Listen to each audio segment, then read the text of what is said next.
الله تعالی میگه شما تنها خدا را میخوانی، کافرها ناراحت میشن، بشن ناراحت. ولا کره الکافرون، کلام رب العالمین است. ابو جهل ناراحت میشه، بشه. یهود ناراحت میشن که عزیر میخوانن، بشه. نصارا ناراحت میشن که عیسی ابن مریم میخوانن، بشه. شما بندگان من فقط منو بخوان. در آیه 60 میگه قال ربکم ادعونی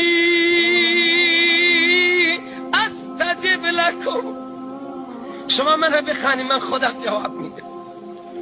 پشت سر یک فتوای سختی بیان میکنه. ان الذین یستکبرون عن عبادتی سیدخلون جهنم داخرین.